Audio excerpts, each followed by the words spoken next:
بدك قلتم زوجي دفي زركب ዘሎ እግዚአብሔር ካባል ሁሉ ይሞ ለዛ ዘውድ እዚኣ ትንኪያ ወይዶ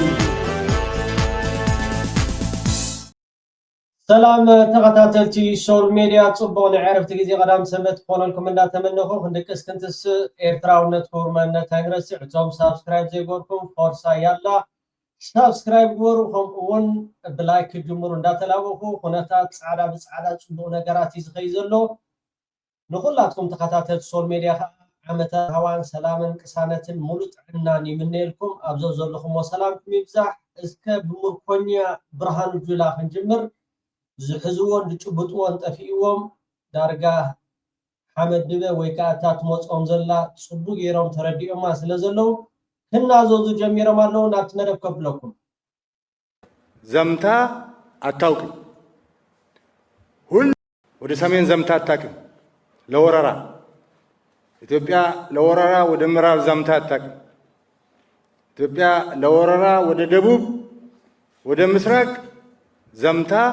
አታውቅም ሁሉ ጊዜ ሊወሯት ነው የሚመጡ ሁሉ ጊዜ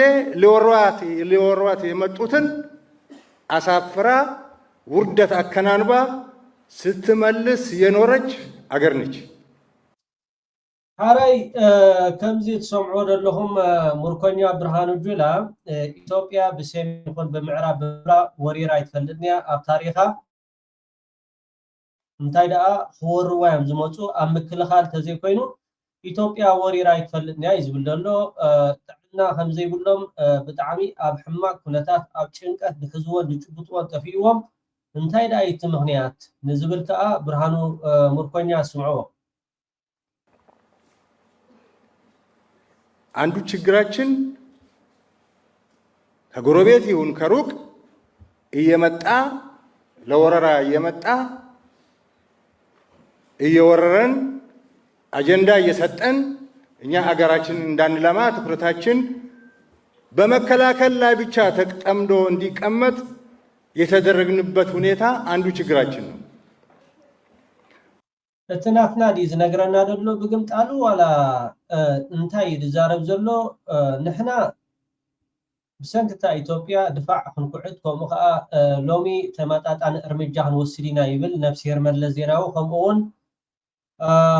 እቲ ሕጂ ኣብ ውድብ ሕብራት ሃገራት ምሮፅን እንዳበለ ሓደ ደመኛ ፀላ ህዝቢ ኤርትራ ኃይለማርያም ደሳለኝ ተመጣጣን እርምጃ ክንወስድ ኢና ይብል ድሓር ከዓ መንእሰይ ኤርትራ ከዓ ኣብ ድፋዕ ኮፍ ኢሉ ንዓኻትኩም ሎሙዶ ብናትኩም ሕርያይ ናትና ሕርያና ኮይናት ኮይኑ ይፈልጥን እቲ ናትና ዲኻ ብግምጣሉ ትነግረና ደለኻ ብርሃኑ ጀልጃል ኣብ ምክልኻል ተዘይኮይኑ ድሓን ብሓፈሻ ስምዑዎ በመከላከል ላይ ብቻ ተጠምዶ እንዲቀመጥ የተደረግንበት ሁኔታ አንዱ ችግራችን ነው ሁለተኛው ችግራችን የውስጣችን ነው የብሔር ነፃ አውጪ ነኝ ይላል ዙፋን አስመልሳለሁ ይላል ወሰን ተገፋብኝ ይላል አጀንዳ ይፈጥራል እርስ በራሳችን እንድንባላ ያደርጋል አገር ያዳክማል የነዛ የወራሪዎቹ መሳሪያ ይሆናል ተልኮ ይቀበላል ተልኮውን መተዳደሪያ ያደርገዋል ከዛ እናት አገሩን ያዳክማል ይሄ የውጭ ኃይሎች ቢፈልጉትም ሊያደርጉት ያልቻሉትን እኛ ራሳችን በውስጣችን በመንፈጥረው ቀውስና መበላላት ምቹ ሁኔታ ስለተፈጠረ ኢትዮጵያ ከነበረችበት ከፍታ ግዛት በማስቆረስ ከባህር በማባረር ዝቅ እንድትል ያደረግነው እኛ ራሳችን ነን ይሄ ሕጂ ብሓፂሩ እቲ ውሽጣዊ ቅልውላው ዝኸይድ ዘሎ ብኦነግሸን ከምኡ ከዓ ብፋኖ መሕለፊ ሲኢኖም ናብ ትግራይ ይኹን ከምኡ ከዓ ናብ ኤርትራ ክመፅሉ ዝኽእሉ መገድታት ፋኖ ፅቡቅ ገይሩ ይጭፍልቆም ወይ ከዓ ይጅፍዖም ስለ ዘሎ ናትና ፀገም ናይ ደገ እቶም ናይ ውሽጢ ዘለዎ ሓይልታት ንሳቶም ይትግብሩሎም ስለ ዘለው ኩሉ ግዜ ፀገምና ካብ ውሽጢ እዩ نحنا كم إثيوبياويان يبل مالتيو اتنا يدق حيل متقمي يتقمرلهم نتنا يفانو حيل نتنا اونق كمون ناي حوحات تدميرو برهان جولا ابز حجوان دحزو لجبطون طفيوم ازي تسمعوا زلكم بتعمي اب كبيد ጭንቀት اب كبيد رعدي كم زعينه زباون بوزح تزاريبو ما يفلطون انتي دا بخدت ايدوم يواطاوطو خمقا بافهم يفكروا أبكم تسميدهم ينقصر حصانهم انتي سلسترخ بداي اندحر دايلنا ابز حلفه كلتور حسلستور حي كساب زعله تزيا ببزح شوشو زخونو مركونياتات برهان جولا زمهارهم انتايو توصيت اندحر دايلنا ممراخي كاو حليفتا والحد تمصو فايدا ويكا تلوطو ابايتا يد جي نتينا وشتاو صغمات نعون مخوالي حجي قصالي حدا امباسادر يلو بحربل حدا مينستر يلو نو دحر صباح حب قي بحرينا بعال كنغبر طبقت ناي غاليدو مرعا ناي غاليدو قلب بالي تريفو منبر دارغاتن كلن بعالات زلوا اب قي بحر حنساب يريتشا حنساب تا لدت حجي ناي طبقت ناي غالي مرعا ناي ودي قلخمو مبالي تريفو دلو دارغا عبيدو من تصليلو انتايو كابتو وشت او قدولاو مهدام اجنداتات يفطرو تسبك ويكا تحزب ኢትዮጵያ همغا ኤርትራዊ اخندي نعاتهم اجندا زهبون بااتهم يزارب مالتي اجي خبوي معاد كمتا بريزيدنت سياسه خلق حساب محازيا كلاتكا بستخاله كمتن نزياتهم نمطفا مزطعمك حيدي مزطعمك ولقسن تصميتك حسرحت قدالك زبل ناي منغسي ኤርትራ ابز حلف اوان كبر بريزيدنت سياسه خلقي ميت خميتي نحنا صمدو ابودونا خمون كيلو نزحلفه مسانا قصرح زخول اكلات كنسرحينا يدي احنا كم ኤርትራውያን كان حسياز بهال ነገር የለን بدحر حجي تكون قوره نخل كنقبرينا ግን سمعوا ተስፋ ቆሪጪ ግዛት በማስቆረስ ከባህር በማባረር ዝቅ እንድትል ያደረግነው እኛ ራሳችን ነን። ይሄን በምልበት ጊዜ ሰፊው ትልቁ የኢትዮጵያ ህዝብ ማለት አይደለም። ሰፊው ትልቁ ህዝብ የወለደን ሰዎች አንዳንዶቻችን አርበኞች፣ አንዳንዶቻችን ታጋዮች፣ ዳር ድንበር አስከባሪዎች፣ ለኢትዮጵያ ሰላም ማቾች ነን። እዚህ ያላችሁ ይሄን እናደርጋለን ብላችሁ ቃለ መሐላ ገብታችሁ ዛሬ በሰራዊቱ እያገለገላችሁ ያላችሁ ናችሁ። ዛሬ የምትመረቁትም ዛሬ የምታስመርቁትም ሰፊ የኢትዮጵያ ህዝብ ደግሞ ደጀን ሆኖ የእናንተ የሞራልና የሀብት ምንጭ ሆኖ አገራችሁን እንድትጠብቁ እያደረገ ይገኛል። ባንዳዎች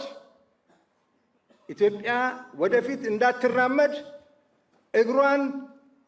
በመጥለፍ ወደ ኋላ ሊያስቀሩ ይሞክራሉ። እናንተ ዛሬ የምትመረቁ ልጆች፣ ወጣቶች፣ የመካናይዝድ አባሎች ከሰፊ የኢትዮጵያ ህዝብ ጋር ሆናችሁ ወግናችሁ የኢትዮጵያን ህዝብ ፍላጎት የዛሬ 5 انت يقول ጊዜ ሓደ ክሳዓር ወይ ከዓ ሕማቅ ነገራት ዘጋጠሞ ሰብ እንታዩ ነቲ ነገራት ንክሽፍን ፈኸራይ ዘብዝሕ ራይዎም ዘም ስልጣናት ናይ ብልጽግና ቀጻሊ ኣብ ዝመጽዎ ፈኸራ ማለት ኣይንፈርስኒና እዋ መን ክትፈርሲኹም ስበለኩም መን ከብድኹም ስረገጸኩም ኖ ንሕና ክንምዕብል ኢና ንሕና 2040 2030 እዋ 4 መዓልቲ 4 ወርሒ ክትገብር ዲኻ ከይትገብር ዘይፈለጥካ እቲ ሁሉ ነገርካ ንእግዚአብሔር ይብካኻ ሓደ ነገር ቶም ፕሮጀክት ኣብ ዓመትካ ሓንሳብ ትዛረበሉ ዳ እምበር ቀጻሊ ኣብ ዝመጽእሞ ንዓና ዝሕዘና የለን ንሕና ከም ዝገብለና የለን ብርሃኑ ጁላ ብጣዕሚ ዋላ አብይ አሕመድ ወን ኣብ ከቢድ ራዕዲ በቲ ናይ ፋኖ ዘጋጥሞም ዘሎ ስዕረት ብጣዕሚ አስዕባቢለ በ2023 የዛሬ 5 ዓመት ኢትዮጵያ አፍሪካዊት የብልጽግና ተምሳሌት መሆን አለባት የሚል ራዕይ ሰንቀናል። 100% እናሳካዋለን። 100% ጥያቄ የለውም። በአፍሪካ አንደኛ አላልኩም። በአፍሪካ የብልጽግና ተምሳሌት እናረጋታለን። ጥያቄ የለውም። ይሄ በ20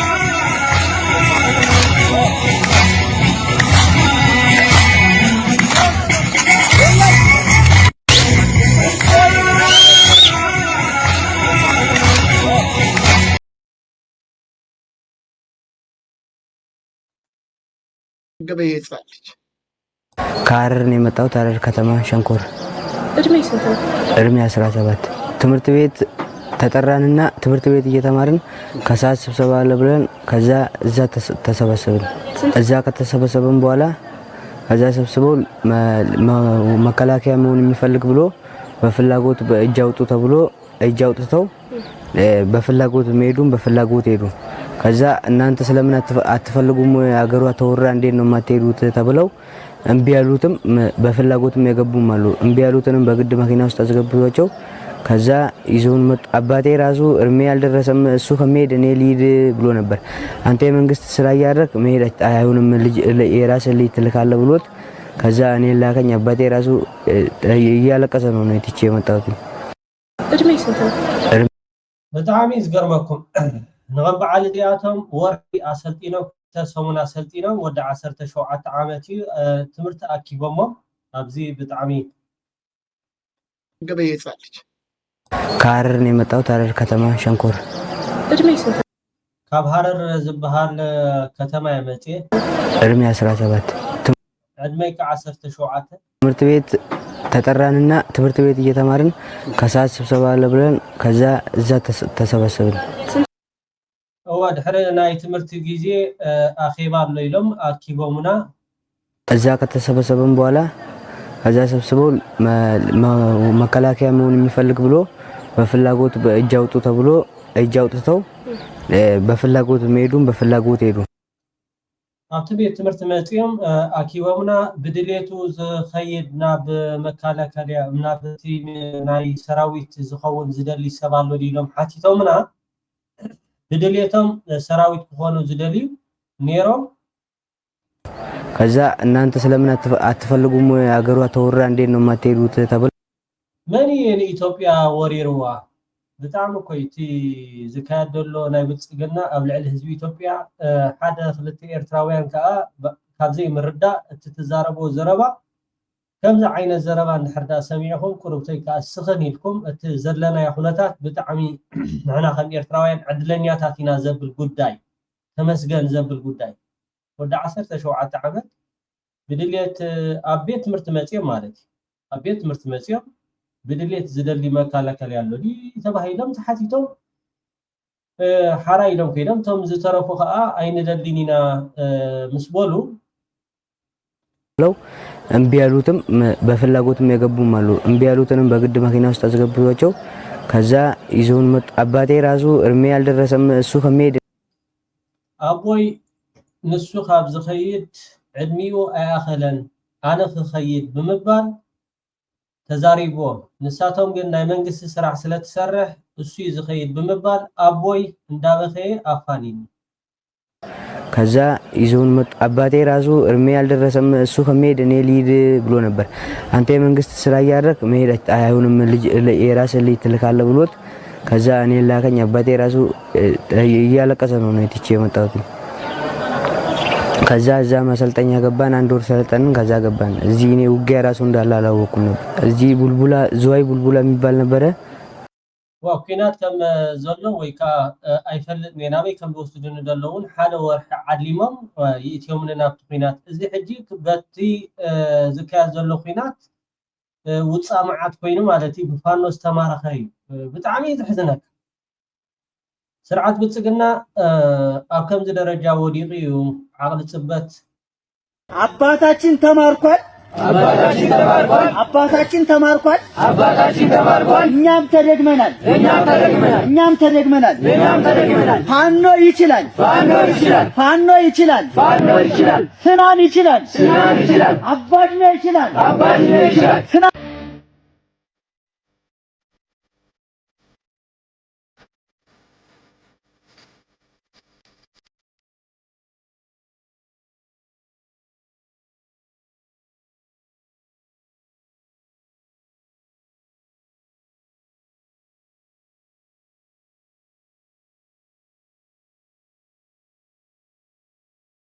ደግሞ የምንዋጋው እኛ ብቻ አይደለንም። ትናንት የነበረውን ውጊያ አይታችኋል። ህዝቡ የሚዋጋው እምቢ የሚለው ለነጻነቱ ነው። የህሉና ትግል ስለሆነ ነው። የዘር ማጥፋት ስለሆነ ነው እየተፈጸመብን ያለው። በወለጋ በመተከል በሌሎች የሀገሪቱ ክፍል የምትፈጽሙት እነ ብርሃኑ ጁላ የሚፈጽሙት የጦር ወንጀል በአማራ ላይ የሚፈጽሙት የዘር ማጥፋት አልበቃ ብሎ እዚህ በሩ ድረስ እናንተን ይዘው በመንጣት በሩ ድረስ እናንተን ይዘው ብጣዕሚ ይገርም ያ ተምናሹ ህፃውንቲ ቆልዑት ኣብ ኩናት ይእትውዎም ኣለው እቲ መብዛሕትኡ ከዓ ይማረኽ ይመውት ትዕድለኛ ዝኾነ ከዓ ይማረኽ ማለት እዩ ስለዚ ብዝተኻለኩም እቶም ኢትዮጵያውያን ኢደ ኢድ ካልካ ንስርዓት ብልፅግና ክትኣልይዎ ተዘይኪልኩም ከምዚ ወፂኡ ዝፀንሐ ህፃን ኣብዘይ ምልከቶም ኩናት ኣትዮም ይጠፍሎም ዝወረሮም ሃገር የለ ዝመፆም ወይ ከዓ ዝኾነ ነገራት የለ እንታይ ደኣ ንበዓል ኢማራት ዓረብ ኣጀንዳ ንኸተግብሩ ኢሎም ከምዚኦም ህፃውንቲ ቆልዑት የጥፍዎም ኣሎ ማለት እዩ እዚ ውፃእ መዓት ካብቶም ብዙሓት እዩ ናብቲ ዝቕፅል መደብ ቅድሚ ምኻድና እስከ ናይ ኤርትራ فرقان كنزارب كلنا ونزبول كواسي نو إذا بحر زبلزولوسي نسا مريج عيلي بروباغندا تاتاشون خوني إلى كان يريشعو كل سوون نسام سمعن تايد الكابلين زي ودي تكاباترو اللوغة لما تبهيلي قلنا داينا يلبو حلم أنا صبح هنا الليلة يخون حاشبين نور حجي ترى أنا تي بزي مثلا حزن زحفر كتقبلوا زي دباسي إذا ما راح زباسي بدفوا بحر تزبلكو أما خلينا قال ملخ نقبروا زمالوتي وقال ملته أما وتأتوسي بزعبانا هنا لو على وين بزعبا تخندي تخاف لله إرتراسي معاه كمان أي قبلاني عينات نجر قبل كله أنا كو خميلو خم توهبو كميلو خم زخونة كميلان أيرخو كون قبل كله سي كريميلو ننو نن حاجة كم زفلات يزارب كم زخيل يزارب حجسي أيرخو كم يجرونا بخرخو نصوم يوم جروما نسألنا إرثراكو بيتشب أيكون توهيبو نسألنا إرثراسي بيونايتد نيشن كمان أيكون توهيبو نسألنا إرثرا بهزبو بدم بمسواتي زمت فلت ووم فلت يتباهلون بل حابا يتباهلون إرتراويان بعلاتهم كفيلهم واقع خبيد واقع كبيت واقع خفيلهم زي رسع كرسعون زي ولو كرسعون زي كرسعون زي كئل الصوم زي ردهم كو تنكلت عبيت بعلا زب على خلت ترين تنكلت عبيت نبلد إسرائيل بعتن قبوتن 10 سنين هذا يعني كلتين هذا تمسواتنا تناصرنا بحدا ينا نديو كرسع يكلني 10 سنين نحرسيها لو على منتون كترسعها اجي يردهم زلو حجس ابزي جيزي بزعبا لو على النت ارترا تزارب مو كلاتهم اخذ اوقعوا حجي زي ناتاتهم تي في كيلو خلو خسي من حنسابسي كوغوت فودو خيري اودو تبلمو هم بحد كنا هنريو يوصلون له እዞም ኣቦ ትሪእዎ ዘለኹም እቲ ሃገራውነት ክሪኦ ክጎድፎ ይብል እሞ ከመይ ጌርካ ክትጎድፎ ኣብ ደምና እንዲኣት ሃገረ ሰማዕታት እኒ ኣቦ ሓቂኻ ኢኻ ኣብ ኩላትና ክትጎድፎ ትብል እሞ ከመይ ጌርካ ክትጎድፎ ኸ ብሓደ ኢና ንሪኦ ክርስዕ ኣይክእልን እዩ 10 ሰነ ንሕረስ ኢኻ ሉዓላውነት እውን ክትርስዕ ኢኻ እዚ ዘይርድኦም ዘሎ ሕጅስ ኣብዚ ግዜ እዚ ብዛዕባ ሉዓላውነት ኤርትራ ክትዛረብ እሞ ኩላቶም ከዓ ከጣቕዑ ሕጂ እዚ ናታቶም ቲቪ كرو خلو خسي من حنساب سي كوغوت فودو خيري أودو تبلمو هم بحدي كنا هنريو يوصلون علو يهمون علو أبيك خيري زبها النجر ساتهم زي فلتو إثيوبيا بعقد قرزلا إثيوبيا بحنفش في زلا بتي فانو بحال بتي شين نبل بزنا يشتغل يبل بزنا يفكر أفتاشو إرترا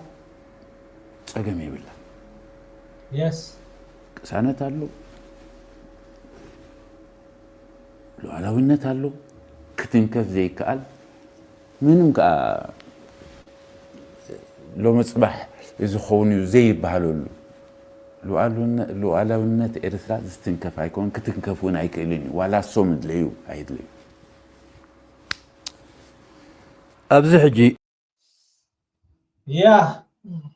زما بو سمعوا صنعهم كاوشت هاجرين بتعامي دس دبل تنتاني هو نحنا خد إرتراويان نساتهم عاود ساقمالهم كل جزيان نبلاها أنتا يوتي لبنا ويكات هرمتنا كلاتنا حدا مخانينا إرتراويان حدا مخاني خينات معاسي خات الدالو أب جزي سلام أب زحجوان كانوا خينات تلالينا يفلتن قل زمت كان يقول كل جزيان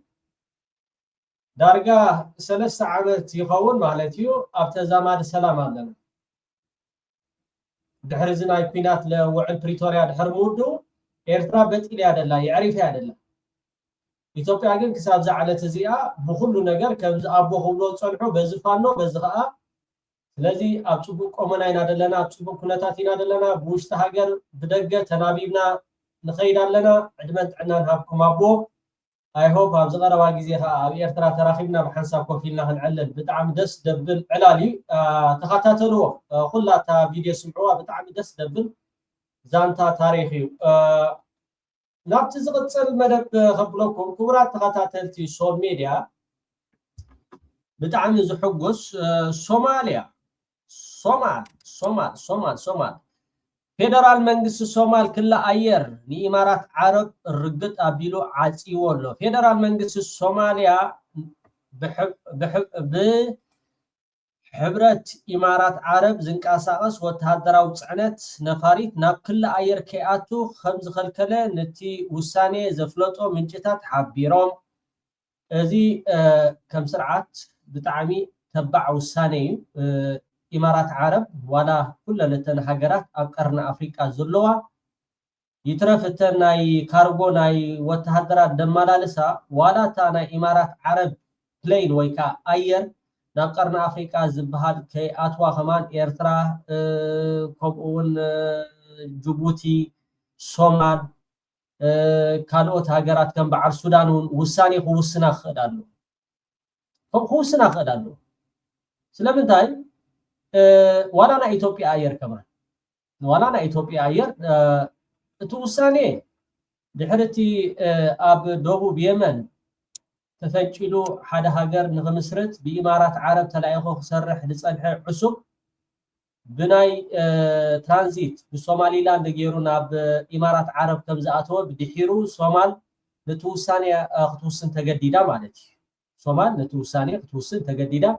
كل أير ناي صومال ناي إمارات زخونة وتهدراو كارغو هبقاء نقصقاسات نخي كايد رقت أبيلا عاتيات تولا كم بعد السودان زعم السلاو رقت أبيلون أولوا إرتراون كمو استرقت أي ناي كارغو ناي ميليتار زبها لابز حدا فأوان ريهم يقوم بخل ماياتنا إرترا تحيسان كحرفا زحاسبا ناي أزربايجان مركب بإرترا كل مايات كأي بحر جيران آتين بو جيران ناب إمارات عرب داخدا إرترا خاء حيزا نتنقراتتي كل نقر تعزيبنا هنا سلازي نزا إثيوبيا زي أب ماب دولو أب سكرين رأيوه كاب إيروبا بإرترا ريليز أن ينزع الفاتي كل سماياتنا إرترا ينزتكماتن كلنا بإثيوبيا زمتسا بلين ببزحتن وين زحلفة بصومال كحلفة بالسودان كحلفة إذن هاجرات زياتن حبابيرن أبز حجي وانا بحدا مسمر سلازلوا صومال إيرترا ጅቡቲ ከምኡውን ሱዳን ክልማያት ወይ ካት ቀይ ባህር ጥራሕ ዘይኮነስ ዋላት ናይ ሰማይ ከማን ከዓጽዋ ኣለዋ ንኢትዮጵያ ከዓጽዋ ኣለዋ ስለምንታይ እዚኣቶም ዝረዶም ኣይኮነን እዚኣቶም በትናቶም ቋንቋ ይኻ ከተረዶም ትኽእላ እምበር ንጸማም ተዛሪብካ ክሰማዕ ኣይክእልን ንዕውር ረእይልካ ክርኢ ኣይክእልን ከምኡ እዮም እዚኣቶም ግን እንታይ በቲ ቋንቋኦም ከምዚ ሶማል ወሲዳቶ ደላ ስጉምቲ ከምኡ ጌርካ ከዓ ዋላተን ፕሌን ናይ ኢትዮጵያ ክልል ሰማያት ናትካ ተዓጽዎ ኤርትራ ተዓጽዎ ሱዳን ተዓጽዎ ወልሓደ ባካ ብባሕሪ ትዕጾ ብኣየር ትዕጾ تريون لهم بمعرفة الإيرترا يزحلفا كلها بإوروبا زمسا بقالة زمسا بإيرترا سنتيقا يزحلفا بالسودان سنتيقا يزحلفا كما بالصومال كابتحت جيرنكا يحلفا مالتي تقرب ما قدقن بإيرترا سنتيقا كحلفا كلها إذا خرجت كسؤال له قامني أكيد ينين بحر ينين مريت رغطو ما نمسو በኢትዮጵያ ህዝብ ላይ ጥቃት መፈጸም አይችልም የሚል ግልጽ አቋም ነበር የኤርትራ መንግስት ከየትኛውም ጎረቤት በተለየ መንገድ የኤርትራ መንግስት የኔ ድንበር የኔ መሬት የኔ ዜጋ የኔ ሀገር ኢትዮጵያን ለማጥፋት ጥቅም ላይ አይውልም የሚል ጽኑ አቋም ይዟል ከትርፍ በላይ ትርፍ ነው ይሄ ትናንትና በነበረው ግንኙነት ቢሆን ኖሮ ከኤርትራ ጋራ ህዳሴ ግድብ ሊሆን ይችላል አላውቅም ስላላጋጠመ ችግሩ ካላጋጠመ እንትኑን ድሉን ታራክሳለህ ችግሩ ሲያጋጥም ደግሞ ችግሩ ይጎላና ከኤርትራ ጋር አንዱ እሱ ነው ሁለተኛ ቀላል በሆነ መንገድ የአውሮፕላን ኤክስቼንጅ በረራዎች ይካሄዳሉ ሰዎች ይሄዳሉ ይመጣሉ የስልክ ኤክስቼንጆች አሉ ዲፕሎማሲ ላይ በጣም ብዙ ትብብሮች አሉ هاي كبرات تخاتلتي سول ميديا هنا تريتهم كومنت بتصحوا بزقاطا من تلاوخو ساعات شبيش باقطاطرا برلين تايم غاشا لنا غاشا تفلطوا يهم زي كبر غاشا بروفيسور محمد حسن اب سول ميديا عديمنا لنا كلاتكم ابت مدب ختموصو حتو زلكم كاختحتو بزقاطامي عدمكم بروفيسور حسن مچم زي فوتو سباب لي امنن نزياده افلطو ግን لو معانتي ازيا اقداسي زربا استزاربا نيرا ناو اخبلكم مدبنا بزخن عصو يغني لي سسناي እዚህ አጋጣሚ ለሞላው ኢትዮጵያኖች መቀነታችሁን አስራችሁ ሀገራችን ወደ አዲስ ጉዞ እየሄደች ነው ያለችው ያቺ ደግሞ ከሩቅ ገንዘብ ምትል እኛን አዋርዳ ዋና ከተማችን ገስታ መሬታችን ገስታ በሀገራችን በባሪያነት እንድኖር ምትፈልገው ቀኝ እጇ ተቆርጧል ሰሞኑን ደግሞ በሚቀጥለው እግሯም ሊቆረጥ ይችላል ካሁን ወዳኛ ቀጠና ላይ እና ቀይ ባህር ላይ ምንም የምታደርገው ነገር የለም ይሄ ሁሉ የተቀነባበረ ነው የሚገርም ይሄን ሁሉ ስታደርግ ግብጽንም ከበባው ስታስገባ ሱዳንንም እንደዛ ስታደርግ የግብጽም ሆነ የሳውዲ አመራሮች ተኝተው ነበር የሚገርመው ነገሩን ገብቷቸው በጣም በጥናት እንትን ያሉ የኤርትራ ፕሬዝዳንት ነበረው ፕሬዝዳንት ኢሳያስ መጨረሻ ላይ ሄዶ እሳቸው ለግብጽም ለሳውዲዎቹ ተኝታቸዋል ከበባ ላይ ነው ያላችሁ ቀጠናው አደገና ላይ ነው ያለው ብሎ ካስረዳቸው በኋላ በሳምንቱ ነው የኢሚሬት የሳውዲ አረቢያ ጦር ኤርፎርስ እና ምናምን የኢሚሬትን እጅ ቆረጠው ስለዚህ ኢሚሬት ካሁን ወዲያ ቀይ ባህር ላይ ማትመጣም ቀስ ብሎ ደግሞ ነው የምመኘው ወንድሞቻችን ሶማሌዎች ተባብሮ ከዛ ካባረሯት እንደተለመደው በሰፈራው ዛው ትቆያለች ይላል ለሞላው ኢትዮጵያኖችም ይሄንን ጉዳይ እንዲከታተሉ ፈልጋለሁ ምናልባት የነጻነታችን ቀን ይቀርባል እላለሁ